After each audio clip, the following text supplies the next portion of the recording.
Welcome to the Events That Made Me, and I am absolutely delighted to have as my guest Tom Kerridge. And here we are in the Bull and Bear, which is in the Stock Exchange Hotel in Manchester and is fabulous. I've eaten here a few times, and we're going to chat to him about how he got here. And anyway, listen, so from someone who can't boil an egg but knows how to serve it, I'm totally in awe of today's very familiar face. Tom is the proud owner of 3 pubs with a hat-trick of Michelin Stars, and the Hand and Flowers was the first pub to be awarded 2 Michelin Stars. He had an early start in the kitchen, cooking up dinners for his younger brother while his mum was at work, but walking into a hotel kitchen at 18 was when he donned his chef's whites. Now, those that have tuned into my podcast know that I'm brand-driven, and that's what intrigues me. Tom has not only transformed himself, which we will come to shortly, but the way we view food, and I might add, makes the best pâté ever. So, Mr. K, let's find out what events have made you. Hi. Hello, mate. How are you? I'm really good. That was a lovely introduction. Thank you very much. I know, I wrote it all myself. That might give me a free pâté now or something with a glass of champagne after this. You're a little bit of an enigma. Everybody is totally intrigued by Tom Kerridge, and you're probably one of the chefs that has kept that sort of very classy image. You've not gone too commercial. Your brand is very smart, it's expensive, and you know I love expensive. So the first event, and I know that this is key to your success, that you gave to me was Beth Cullen Kerridge. Go on, tell us the story. So it's the moment of meeting my wife, and she's the driving force basically behind everything that we do or have done, or decision making that we've done, from opening a restaurant and running a pub or running a business. To be honest, it was the decision of running a business, and it's that concept, the idea of being your own boss, was something that was never really in my psyche. Like you say, I walked into a kitchen as an 18-year-old, and you're always very much an employee, and there's lots of structure and discipline to kitchens and the way that they work. There's a kind of like a brigade system, and you understand it, and it's very easy to see the tiers or the levels in the way that you work up a ladder. And then when you get to a level and you get to the top, you're normally, there's a safety net around being an employee, that you recognize how much money you get paid, what the salary is. That means that you know how much money you can borrow to get a mortgage, or what your monthly rent can be, or you can judge those outgoings. The moment you run your own business, you suddenly put everything into your own hands. And you might go from earning a particularly high salary or doing quite well to earning nothing the moment you take that opportunity. But for Beth, she'd always worked for herself. She was an artist. She went to the John Moores University in Liverpool, studied art. Then she went to the Royal College of Art in London, and then after that she worked for a phenomenal artist called Sir Anthony Caro, who's one of Britain's foremost and most incredibly acclaimed sculptors, who has work in Modern Tate Britain, on the Millennium Bridge. Beth was involved in the kind of design concept of that, and so. But this is somebody who's always worked for herself. She answers to herself. She's her own entity. Although she's married to me, she's definitely not a chef's wife. She's just not. Let me just interrupt you, because I've got to tell you something very funny. I met Beth. I came to, which was where I first saw you, at that Knutsford thing. What was it? Pub in the Park. The pub in the park, and I was obviously in the VIP tent. Obviously. It was and I chatted to her, and I asked her what she did, and she said, "Oh, I'm a sculptor." And I said to her, "Do you know my friend Barbara Myers, who is Manchester based and has done very well?" And sort of dissed it a bit. I thought, maybe does she make sort of these paper mache things? And I totally underestimated her. And then I Googled her, and it's like, Jesus, I mean, she's serious stuff. Yeah, she won the Global Art Award for Sculpture 3 years ago for the piece that she put that's at the front of the Dubai Opera House. I mean, she's major, she's big. You are Beth Cullen's husband. She is not Tom Kerridge's wife. 100% that. There's that Michelle Obama quote, isn't there, about where Barack Obama says to her that her previous boyfriend was a chef and was somebody who worked in hospitality, and he said, see, you could have just been, married to a chef. And she said, no, that chef could have been the president of the United States. So it becomes, it's about, it's not about who you are, it's the person that, the amazing woman that's behind you. So yeah, very much, she's very much that driving force. So I am the person, I'm married to a sculptor, it's not the other way around. But it's interesting because she's obviously very arty, you're both very creative, and it's not often, myself excluded here, that a creative person actually can run a business. I'm useless with accounts and stuff, but so what's interesting is that she had that knowledge and she was able to understand the mechanics of running a business and put the two pieces together. That comes very much from her father. Her father was Jim he's just now, well, he's retired now, but previously, so they're from Stoke-on-Trent originally, so he had a big pottery business throughout the 70s and 80s and early 90s, before obviously late 80s when it went bankrupt due to the way that the potteries have become slightly decimated. They're on a revamp now, but yeah, he had a huge pottery business in Stoke-on-Trent, and the understanding of running a business, so being creative, creating pots, using your hands, making something, but then also the understanding of then selling it as a business is something that Beth always very much understood, the two processes that tie in together.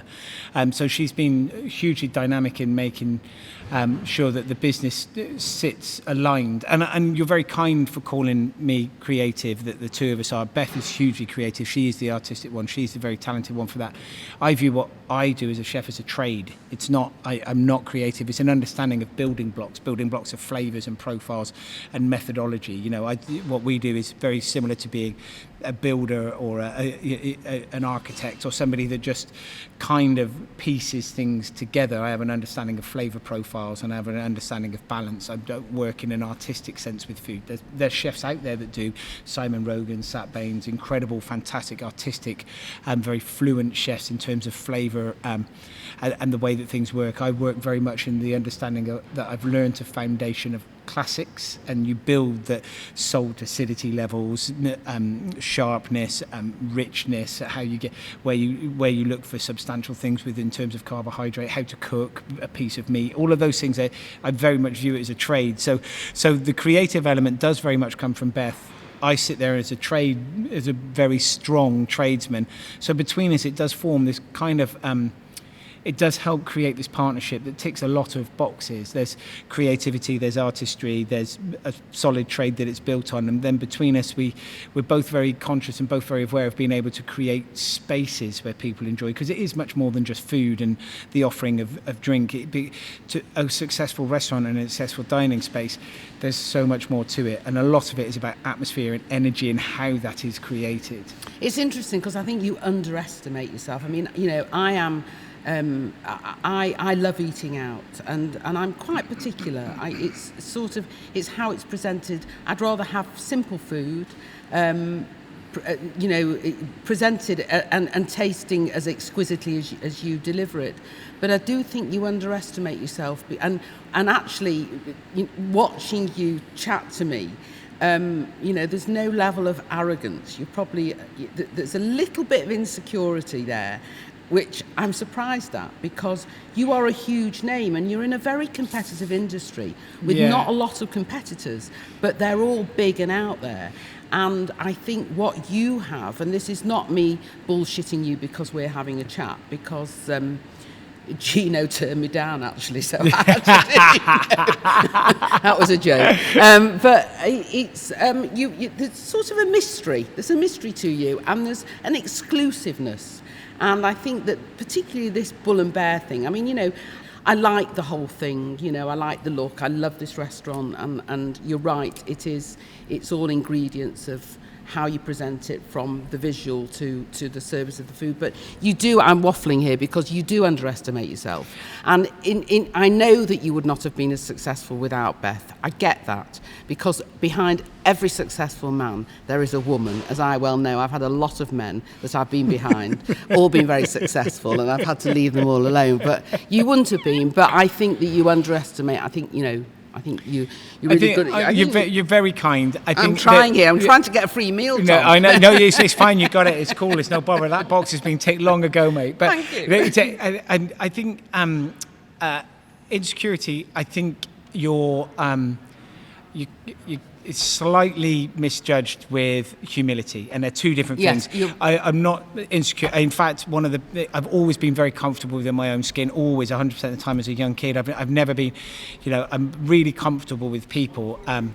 But I've always learned from a young age, and I think it's grown up as a single parent family, and my mum, who had 2 jobs, and an understanding of people. And we would always have the waifs and strays we grew up in the middle of 3 estates in Gloucester, and it was an all boys comprehensive school. It was a little bit rough and tumble. It was quite often the kids were from slightly more disadvantaged backgrounds, or that come from areas that were a little bit more bumpy. They would all end up at our house. It was always a case of my mum kind of just making sure that everyone was welcome, it's no problem, and everyone has a story, irrespective. It doesn't matter who you meet, and I learned that from an early age. And it doesn't matter whether it's a A-list celebrity or just a bloke that is a plumber that works around the corner and then often comes in here and fixes something. Like, everybody is equally and incredibly important, and I do love and being around people. So I'm always interested in understanding people, and always have been. So I think that's a humility that comes across, whereas I am, in terms of confidence around people, I am confidence about what I do. I'm very confident. I mean, I'm of the firm belief that I can achieve anything I want because I can, because I know if I put my mind to things, I can do it. So but I just like people, so I do react in a humble way that. I think you're right. It is humility, and I probably, but it's the first time we've actually sat and had time to chat one-to-one. I know Gary Neville, and he's used his USP to create a brand, which is what we all do. So he's used his name to create a brand, a big name in the city, and he has. His support for the NHS during COVID has been phenomenal. The employment that he's opening up for people is phenomenal. So it's much more than, Gary Neville and Ryan Giggs' restaurant. It's a big thing, and it's all about brand, and Tom Kerridge is a brand. But I know that Beth proposed to you. Just tell me, what's this £3 for the stripper? Just before we move on to the next thing, tell me what this is. That's actually that's the first sentence she said to me. So it was the night. I mean, I was working as a chef, and it was a Friday evening, and so I somehow managed to have the Friday evening off. So I finished work at about 5 o'clock. Obviously, went to the pub next door, had a couple of beers, and went home. Because I was supposed to be going out, it was my flatmate's birthday, and what it's like when it's really long week. You work 16, 18, 20-hour days, and then you have a couple of beers, you go home. Like, I got in the bath, had a little snooze, didn't want to go. Like, I could not be arsed to go out, but my other flatmate was like, come on, we've got to go out, it's Tim's birthday, we've got to go. And I was like, okay. So I finally got changed, headed out into Camden, into North London, and we went to a comedy club that was there, that had a bar in it, and we walked into the bar where it was Tim's birthday, and Tim was also a technician for Sir Anthony Caro, worked alongside Beth, and I walked in there, and Beth was there, and the first thing she said, she come up to me and she would give me £3 for the stripper. So she'd organised a stripper for Tim for his birthday, which, straight away it's like there's a girl with, there's quite ballsy with a northern accent that's asking me for £3 for a stripper. Like, straight away as a 24-year-old, you're quite interested in this person. It's like, okay, this is and to be honest, we've been together since that night. That was the night I met her, and we've been together ever since. And it's been an amazing roller coaster journey, and it's been brilliant to be a part of. But she hasn't changed from that day. She's still the same strong-minded, single-willed, decision-making, driven, incredible woman that is, however, the stripper didn't turn up. So it was so I'm slightly disappointed about that. She, I do remind her she owes me £3. Yeah. Still to see that. So moving on, go on. Tell me a bit about how it evolved. Where I know that 2008 was a very difficult year for you personally and professionally, but just talk to us about the Hand and Flowers and the pub and. Yeah. So I worked and was working in Michelin Star restaurants pretty much my whole career, but we then got to a point where we thought it was time that we should perhaps do something else. We moved from North London into Norfolk, into North Norfolk, and there was an opportunity there to work as a chef in a great restaurant that I won a Michelin Star and held it for a year. And Beth was able to have a studio and create her own work, but it was kind of it's as beautiful as North Norfolk was and is. It just wasn't, for people in their late 20s, early 30s, it wasn't vibrant enough, it wasn't driven, it wasn't exciting. So we decided to have a look, moving back down south back into London. And Beth made the point of going, listen, if you're going to do 80, 90, 100-hour weeks, why aren't you doing it for yourself? So that was the point, that was the jumping off point, that was the decision making. So we started looking, and then we started looking for all sorts of different things. And originally it was going to be a restaurant, but that we came across the Hand of Flowers, and it suddenly went, it made so much sense for it to be a pub. It's the most comfortable place. When you walked in, was it one of those moments when you think, this is it? Yeah, absolutely knew it was the right space. Actually, I knew it when we were on the internet 2 days before we saw it. We were looking through loads of sites, and I thought that I know that's the place. And I mean, it was empty. It was nothing. It was doing 500 quid a week. Honestly, it was a shithole. It was horrible. Everything needed ripping out. And it was on a brewery-owned tenancy, which means that you don't own the lease or the building, but you're also and you're not there as a management. You just have to buy the fixtures and fittings, and then anything that you make as a profit is yours. So it was a tenancy that we went in at, and it was around about 30 grand for the fixtures and fittings, and we had about 10 grand to do everything else up. And I say we had that 40 grand, that was a complete lie. What we did is we went to the bank and told them that we had this little cottage in Norfolk, and we told them we were going to do an extension on it, and it was costing 30 grand. So they lent us 30 grand for an extension that we actually used to buy the tenancy, the fixtures and fittings of a tenanted pub. So it was a complete lie. And then to do any refurb work, we just both borrowed money on a credit card, and it was just kind of like, right, okay, this is now we're in it, now we're in the shit, now we got to do it. What year was this? 2005 we opened, so that was 2005. And the bank, when they found out, weren't that happy, obviously, but at that point then they had to make a decision. They'd already lent the money. They can recall the money, or they could either now back us. They can either back us and do this, which at that point they did, which was great. 2005 they went, okay, well, all right, off you go, and we ran with it, and we ran with it ever since. And it's been amazing. We opened up with this pub with 14 tables, a couple of other chefs, and within 10 months we won a Michelin Star, and it was just a brilliant, fantastic experience to be going through that. And it's very, very difficult, but 2008 was very hard. That first recession was a very, very difficult thing for a young couple to be dealing with. I mean, I was 31 when I opened it, so it's a very difficult period to be looking at. And so you were 34, 35 when the recession hit? Yeah, 33, 34, yeah. So it was very... And go on, just tell me about that, because I know that it jolted you both, really. Well, it does. It's very, very difficult. I think when you run businesses, and particularly when you hit a recession in very difficult times, like we're walking into now, as business owners, you're faced with very hard decisions in front of you, and everything that you make is your decision, and you can't see ways out of it. Normally, if things are good and there's problems to be solved, you can always kind of maneuver things and adapt and control, and you can still change the environment and the way that you're working to be able to work, because there's money coming through the door, there's guests, the phone's ringing, whatever is happening.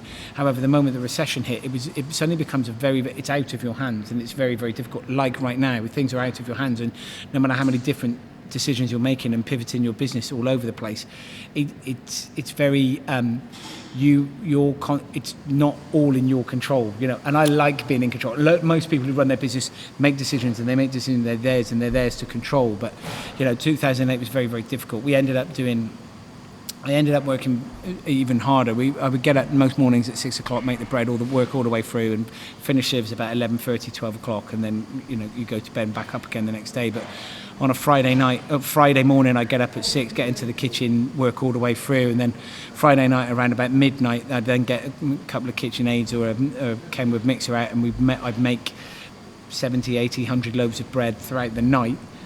all the way through the night on the Friday night. And then Beth would come in at about 7 o'clock on Saturday morning, take the loaves of bread and sell them on a little stall on the high street in Marlow.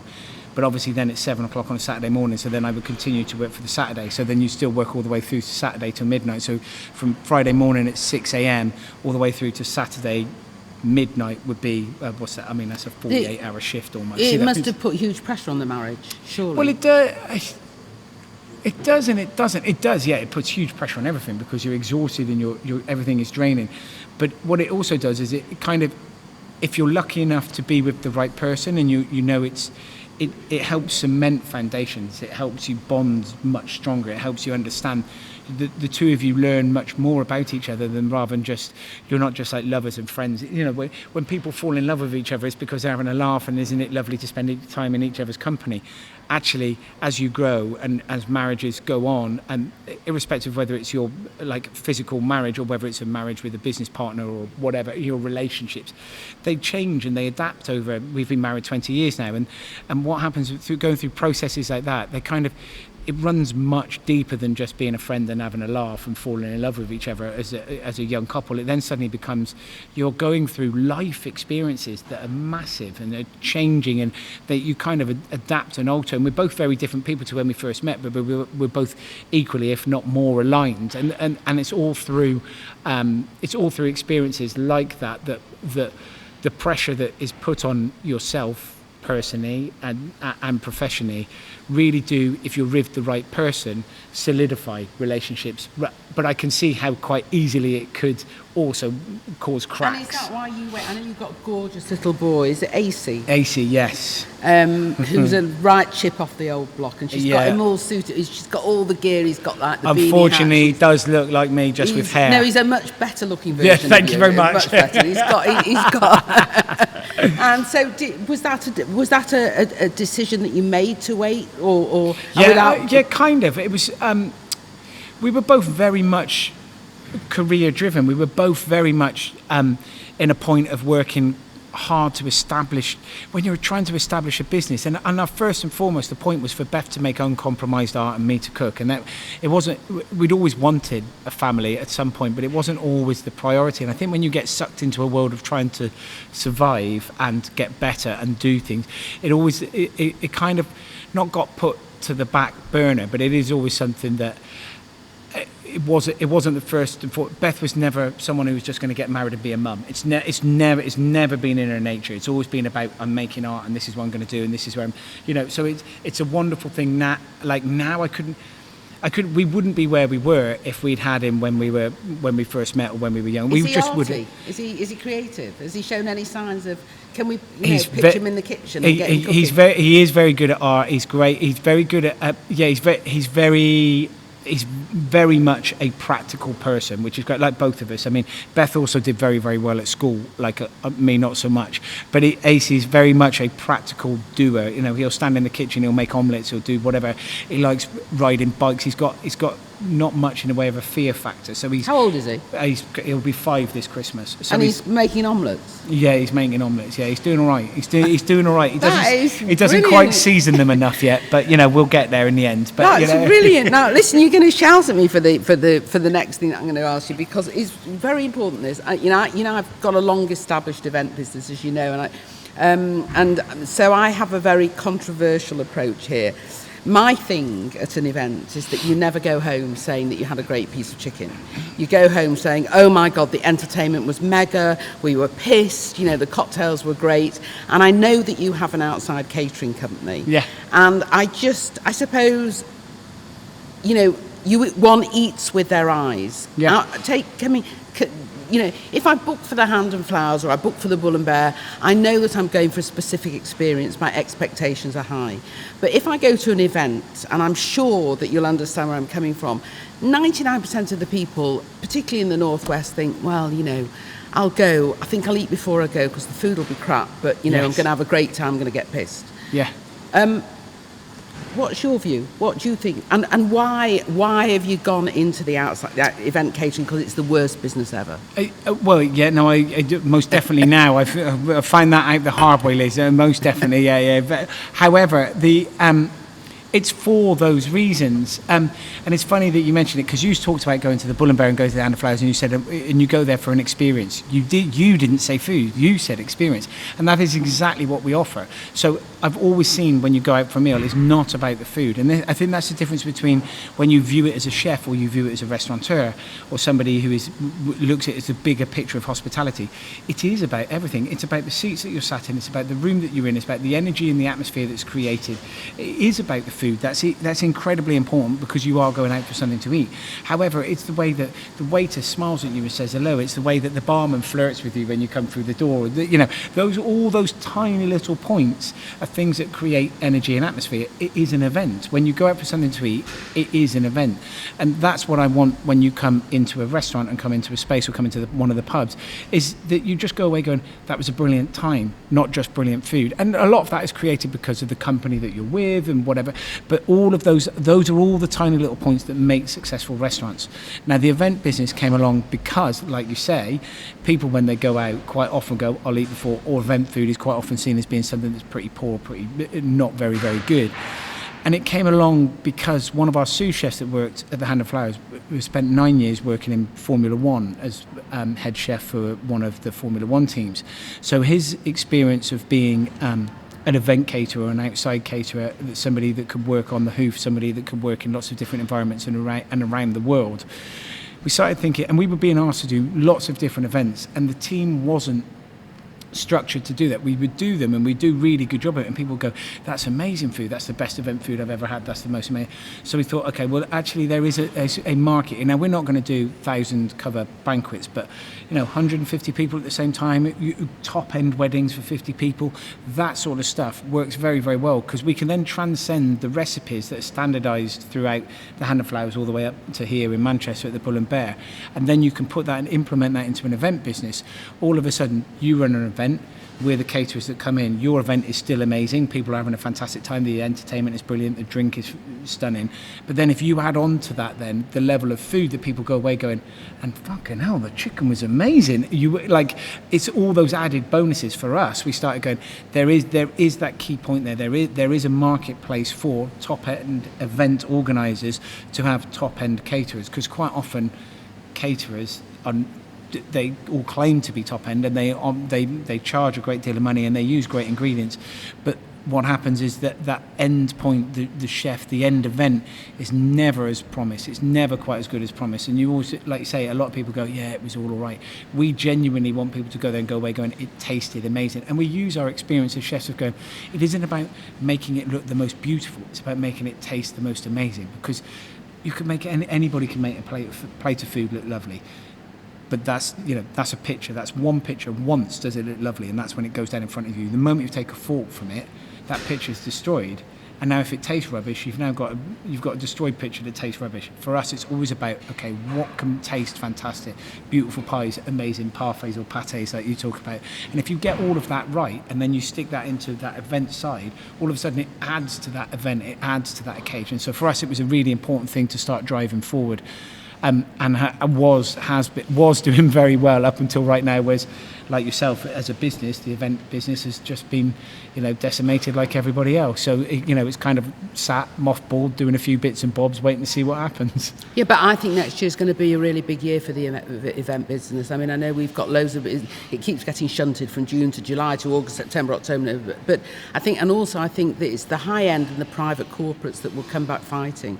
But it'll be interesting to see. I just know from my own experience that a lot of people, I don't include, but a lot of people that have restaurants that are, middle of the road restaurants, think that outside catering is so easy. But to get 150 hot meals out, and then they say, oh, don't worry, we can do big chunky fried chips, and we can do that, and it all just, you can see before it happens. It's chaos. It is chaos. It's very, very difficult chaos to deal with. Yeah, you have to have an understanding of it. And it's it's another business. So God, now listen. You're half the man that you were. Yeah. And all us women want the secret, because I'm on that lifetime diet, so that when they lift the box, they say, my God, she was thin. And I'm not giving up alcohol. So go on, tell us what. I gave up. Drink was a huge part of my life, and that was something that had become I mean, it was most definitely is an issue. It's something I haven't drunk for over 7 years. Do you miss it? I used to miss it, and every now and then I miss the chaos that it caused. I miss that guy. Because when you drink and you have an issue with drink or any form of addiction, it's all about self-indulgence. Was it an addiction, or was it a weight thing, or was it a bit of both? Oh, it's a bit of both, but the alcohol thing is most definitely an addiction issue, that where it becomes where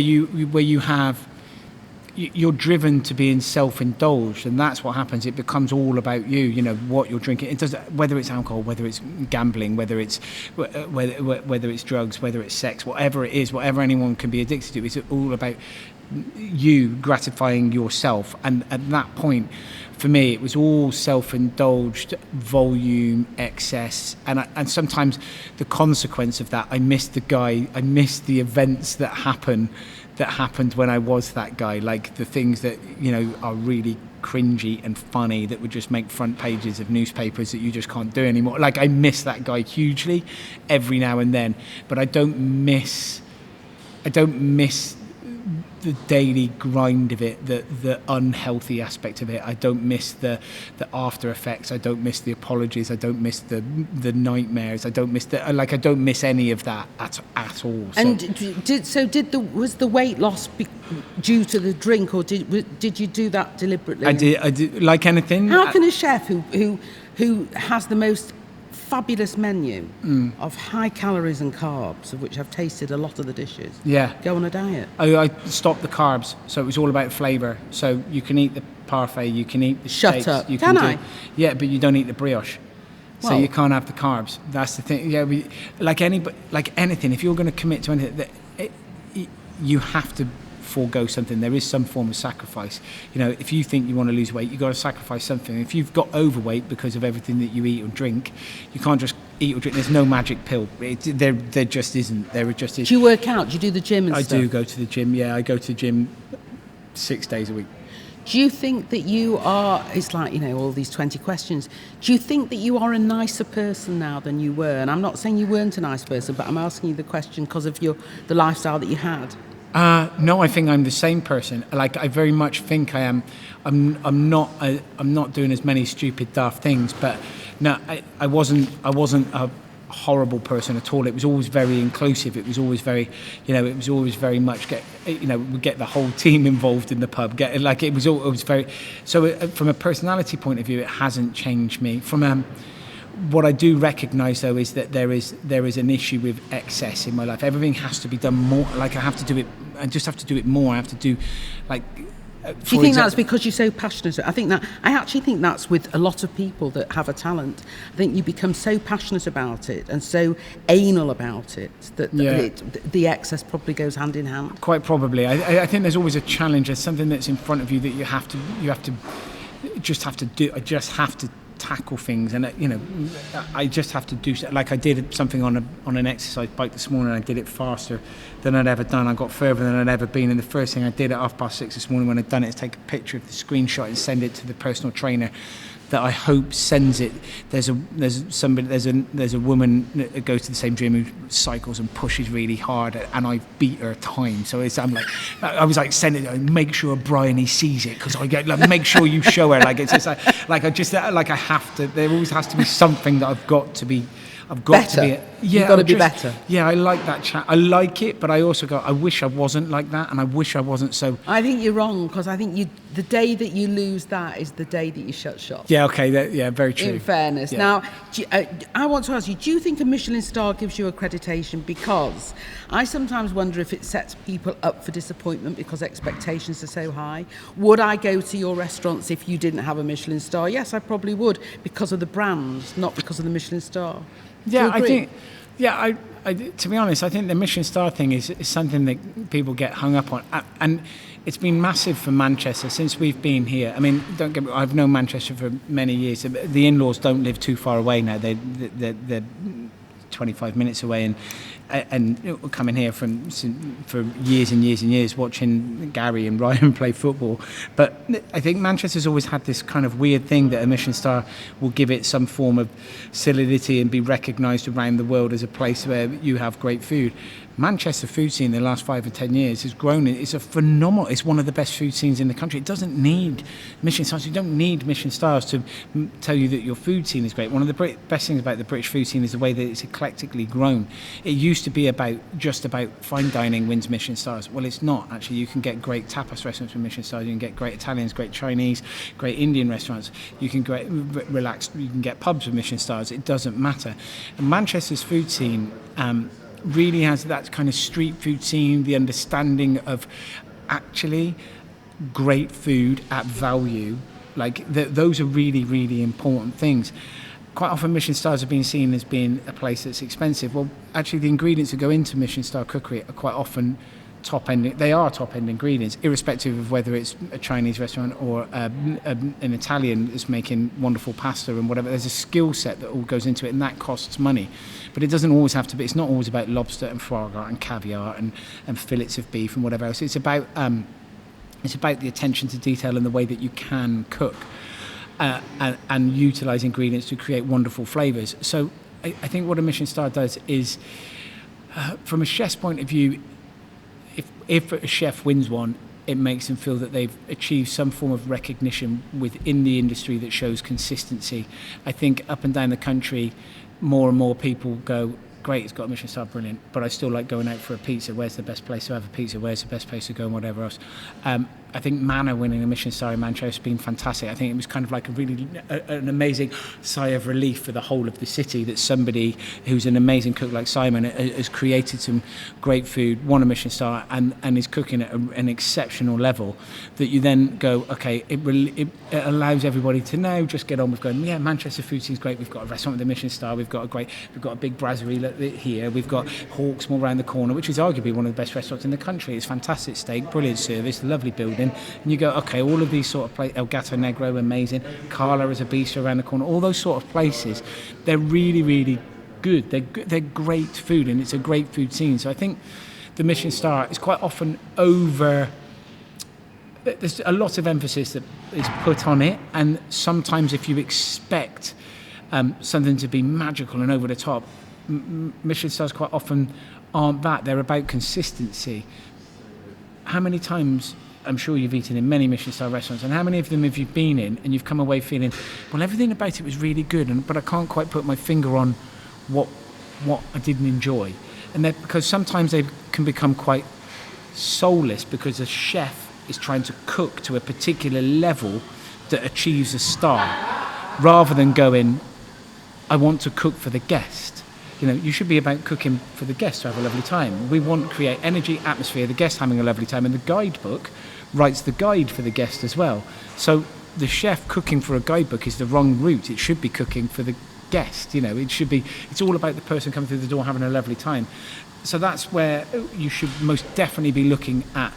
You should just always eat where you enjoy eating, irrespective of whether it's got a Michelin star or not. I mean, services, I'm very into service. I hate bad service. I think a lot of the Michelin stars restaurant, they found, and one in particular, which I daren't mention, but was extremely pretentious, and I hated it, and I was really looking forward to going, and it was like many, many, many courses, and I hated every single minute, and but good service, ambience, great food, Michelin star or not, it doesn't really matter.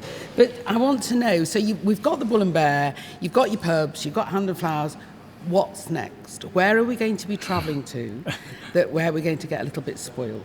In terms of where you open it? Where are you? Oh, opening? Nowhere. Oh, come on. No. I'm not interested in. No, I mean, branding something, doing something that rolls out, maybe doing something that happens in a train station or an airport or something like that. That might be quite interesting, but that's not about me. I have 4 restaurants. So I have the Hand and Flowers in the Coach in Marlow, where I live. The Hand and Flowers has been there 15 years. It's my go-to. It's my most amazing.